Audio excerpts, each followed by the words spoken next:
Hello guys, welcome back sa ating channel, Unified Grand Central Station Update, September 19, 2024. Ito pong muli si Skywalk TV at itong ating pinaka-latest update dito po sa may EDSA, yan, SM North and Trinoma mga kababayan, at dito sa may West Avenue. Ipapakita po natin yung mga latest na kaganapan ngayon. Ito po yung common station na magdudugtong ang LRT1, MRT3 at ang MRT7 at soon sa mga inarap ang Metro Manila Subway ng North Avenue Station. Salamat sa mga nag-like, nag-share at nag-follow ng ating pinaka-latest update. Salamat sa ating mga viewers, subscriber na lagi na sumusuporta kay Skywalk TV. Ito po yung papuntang West Avenue at nakaready na rin po yung mga poste. Ayan. Ito po yung pagtawid mo po dito sa may EDSA na tuloy-tuloy na po ginagawa ang MRT7. Yan, napakarami na po ng poste na nailatag nila dyan. Dire-diretso po yan going to West Avenue at papunta na po yan sa may Delta and papuntang Pantranco, papuntang Manila. Ganyan po ang daanan dyan. Shortcut po yan mga kababayan. Ayan o, dire-diretso po yan. Makikita nyo po yung mga posting napakalalaki ng mga bakal na kanilang ilalagay. Bubuusan na lang po yan. At patawid na rin po dyan etong MRT7. Ito po yung LRT1 naman, makikita ninyo po yung mga bakal na ay ang bad news po dito ay wala pong tayong nakikitang mga gumagawa dito or kokonti lang po. Asing talagang matagal nang nakatenga. Yung MRT7, nakita nyo po yung mga nagtatrabaho sa baba, ayan no, nakaready na po sila. Dahil tuloy-tuloy na po yung lahat ng station ng MRT7 na 22 km mula dyan sa may San Jose del Monte, Bulacan hanggang dito po sa may EDSA na ating ipinapakita sa inyo. Ganyan na po nakikita natin ng mga progress na kanilang ginagawa. Pero ito pong common station ay ayan, no, kinakalawang na. Wala po tayo nakikita na ng progress dito. Napabayaan na po ito. Ano ba yan? Bakit ganun naman po? Bakit hindi po tuloy-tuloy? Nakita niyo po sa baba, nandyan pa rin po yung isa pa pong steel girders na ikakabit na lang po doon sa may dulo na magduduktong dito sa may going to sa LRT1. Ang LRT1 extension mga kababayan, ito going tong Monumento. Itong right side, yung left side going to Cubao and southbound yan. At dito sa northbound makikita nyo, yan, ginagawa na rin po yung extension ng itong SM. Ayan, dire-diretso po yan. Itong LRT1 extension na aking tinutukoy ay magpa-partial operation na po sila ditong this coming December, no? Sana matuloy ang partial operation ng mula dyan sa may Baclaran, kukunik po yan, Redemptorist hanggang sa SM Sukat. Ganyan po ang mangyayari. 5 station po ang madadagdag. Kaya sana kung ito nga po ay matatapos na, magdedire-diretso na po dito going to MRT3, LRT1 at soon MRT7 at ang Metro Manila Subway. Asing connect na po sana ang mangyayari kung mabilis na matatapos ang lahat ng proyektong ito para sa taong bayan.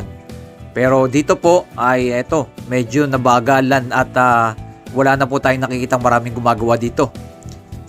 Sa madaling salita ay mabagal ang kanilang ginagawa. Hindi po natin alam kung bakit ganitong ginagawa dito sa may MRT common station. Ito po yung magdudugtong na mismo. Dito, ayan no. Inaayos na po nila yung daanan ng release ng tren dito. Itong LRT1 na i-connect na po kasi sana dito yan. Yan, ganyan magkakadaan. Magkakaroon ng segue dyan ng daanan. Yan no. Pero hanggang ngayon ay ganyan pa rin po yan. Matagal-tagal na rin po, no. Naabot na po yata ito ng 1 taon tong ginagawa pa nila. Wala pa rin eh. Yung magduduktong lang. Kasing konti lang po nakita natin mga nagtatrabaho dito sa may LRT1 extension. Dito na po sa EDSA SM North po yan. Ang common station po tinatawag nila dyan. Ayan, dire-diretso po yan. Nakita niyo po yung bagon po sa may dulo ng LRT1. Diyan naka-ready yan. Diyan nag-stop over yan. Kaya nga po kung magduduktong na, diretso na po mismo doon sa may common station sana. Asing talagang mabilis na magiging biyahe para sa ating mga kababayan, no? Kasi hindi na sila mahihirapan kasi nangyayari pa ang LRT1 ay mula dyan sa FPJ o Roosevelt. FPJ na po kasi tawag dyan station eh. Hanggang dyan, tapos sasakay ka pa dyan ng jeep going to SM North. Kaya kapag natapos na po ito, ay connect na po siya. Ganun po sana ang inaasahan, no, at mabilis na magiging biyahe. As in connect na, no. Mula dito, no, kukunik ka sa LRT1 hanggang sa Mall of Asia. Tapos sasakay ka dyan mula sa may Baclaran, papunta naman po ng Cavite.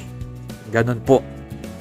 Tapos ikaw, no, kung gusto mo naman papunta sa San Jose del Monte, Bulacan, yan, common station at kukunin ka na sa MRT7 going to San Jose del Monte, Bulacan, na umaabot po ng 300 passenger araw-araw, no, ang may sasakay.